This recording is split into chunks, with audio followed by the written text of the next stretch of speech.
Hello friends, इस video में हम प्रोकैरियोटिक और यूकैरियोटिक डीएनए रेप्लिकेशन में इन्वॉल्व होने वाले एंजाइम्स और प्रोटीन्स के बीच कंपैरिजन को देखेंगे।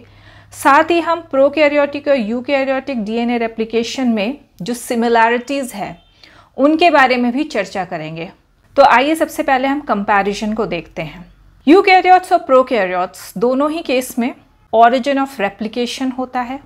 यूकैरियोट्स के केस में मल्टीपल ऑरिजिन ऑफ रेप्लिकेशन होता है और प्रोकैरियोट्स में सिंगल ऑरिजिन ऑफ रेप्लिकेशन होता है। यह रिकॉग्नाइज्ड होता है इनिशिएटर प्रोटीन के द्वारा। यूकैरियोट्स में यह ORC है, ऑरिजिन रिकॉग्निशन कॉम्प्लेक्स, और प्रोकैरियोट्स में यह DNA होता है। अब एक बार जब ऑरिजिन का रिकॉग्निशन होता है तो DNA के डबल स्ट्रैंड एक दूसरे से सेपरेट होते हैं, मतलब DNA के डबल हेलिक्स की अनवाइंडिंग होती है। इसमें हेलिकेज एंजाइम इन्वॉल्व होते हैं। यूकैरियोट्स के केस में हेलिकेज एंजाइम हेक्सामर होता है MCM227। इसमें 6 सब यूनिट्स होते हैं। हेलिकेज लोडिंग डायरेक्टेड होता है ORC CDC6 और CDT1 के द्वारा। अगर हम प्रोकैरियोट्स की बात करें तो इसमें हेलिकेज एंजाइम DNA-B होता है और हेलिकेज लोडर DNA-C होता है। तो DNA डबल हेलिक्स की जब अनवाइंडिंग होती है तो 2 सिंगल स्ट्रैंड्स मिलते हैं। ये पुनः रीअनील कर सकते हैं या रिवाइंड कर सकते हैं, अतः इनका स्टेबलाइजेशन जरूरी है। तो सिंगल स्ट्रैंड का स्टेबलाइजेशन यूकैरियोट्स के केस में RPA रेप्लिकेशन प्रोटीन A के द्वारा होता है और प्रोकैरियोट्स में सिंगल स्ट्रैंड बाइंडिंग प्रोटीन के द्वारा होता है। ऑरिजिन पे जब 2 स्ट्रैंड्स एक दूसरे से सेपरेट होते हैं तो 2 वाई शेप स्ट्रक्चर बनते हैं जिन्हें कि रेप्लिकेशन फोक कहते हैं, और इस तरह से एक रेप्लिकेशन बबल बन जाता है और ये रेप्लिकेशन फोक एक दूसरे से ऑपोजिट डायरेक्शन में प्रोसीड करते हैं, जिससे कि फर्दर DNA की अनवाइंडिंग होती है। लेकिन इस अनवाइंडिंग के फलस्वरूप या फिर रेप्लिकेशन फोक के फर्दर प्रोसीड करने के फलस्वरूप रेप्लिकेशन बबल के अहेड और बिहाइंड DNA की सुपरकॉइलिंग होती है। इस सुपरकॉइलिंग की वजह से रेप्लिकेशन फोक रुक जाता है, अतः इसे रिमूव करना या रिलीव करना ज़रूरी होता है।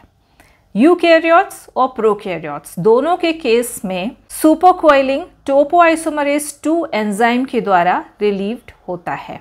उसके पश्चात प्राइमिंग होती है, अर्थात RNA प्राइमर की सिंथेसिस होती है। RNA प्राइमर की सिंथेसिस प्राइमेज एंजाइम के द्वारा होता है। यूकैरियोट्स के केस में primase enzyme DNA polymerase alpha है और प्रोकैरियोट्स के केस में यह DNA-G है, और यह DNA-G DNA-B हेलिकेज एंजाइम के द्वारा एक्टिवेटेड होता है। एक बार जब प्राइमर बन जाता है तो नए स्ट्रैंड की सिंथेसिस होती है या एक्सटेंशन होता है, और यह एक्सटेंशन या एलोंगेशन मेन रेप्लिकेटिव एंजाइम के द्वारा होता है। यूकैरियोट्स के केस में यह DNA पॉलीमरेज डेल्टा और एप्सिलॉन है। PCNA proliferating cell nuclear antigen clamp की तरह काम करता है, जो DNA पॉलीमरेज एंजाइम को उनके पोजीशन पे होल्ड करके रखता है, और RFC क्लैम्प लोडर होता है। प्रोकैरियोट्स में ये DNA पॉलीमरेज 3 होता है और बीटा क्लैम्प DNA पॉलीमरेज 3 को उसके पोजीशन पे होल्ड करके रखता है। गामा, डेल्टा, डेल्टा डैश और जाई क्लैम्प लोडिंग कॉम्प्लेक्स होते हैं।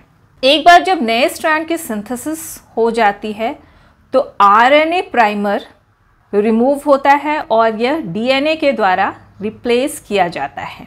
यूकैरियोट्स के केस में प्राइमर रिमूवल RNase H और FEN1 के द्वारा होता है और यह DNA पॉलीमरेज डेल्टा के द्वारा रिप्लेस किया जाता है।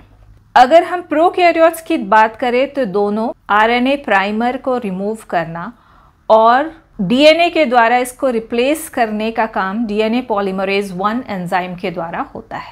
इसके फलस्वरूप DNA का जो नया स्ट्रैंड मिलता है उसमें गैप्स होते हैं या उसमें डिसकंटिन्यूटी होती है, और यह होता है दो एडजेसेंट न्यूक्लियोटाइड के बीच फॉस्फोडाइएस्टर बॉन्ड के अभाव में। तो इस गैप की सीलिंग या डीएनए चेन के लाइगेटिंग होना आवश्यक है। इसके लिए यूकैरियोट्स और प्रोकैरियोट्स दोनों में डीएनए लाइगेज एंजाइम इन्वॉल्व होता है, या फिर यह काम यूकैरियोट्स और प्रोकैरियोट्स दोनों ही केस में डीएनए लाइगेज एंजाइम करता है। फिर एक बार जब सारा प्रोसेस कंप्लीट हो जाता है तो डीएनए के रेप्लिकेशन का टर्मिनेशन या डीएनए के रेप्लिकेशन का एंड होता है। अगर हम यूकैरियोट्स की बात करें तो इसमें कई सारे रेप्लिकेशन बबल्स होते हैं। तो इसमें डीएनए रेप्लिकेशन का टर्मिनेशन दो एडजेसेंट बबल्स के मर्ज करने या मिलने से होता है।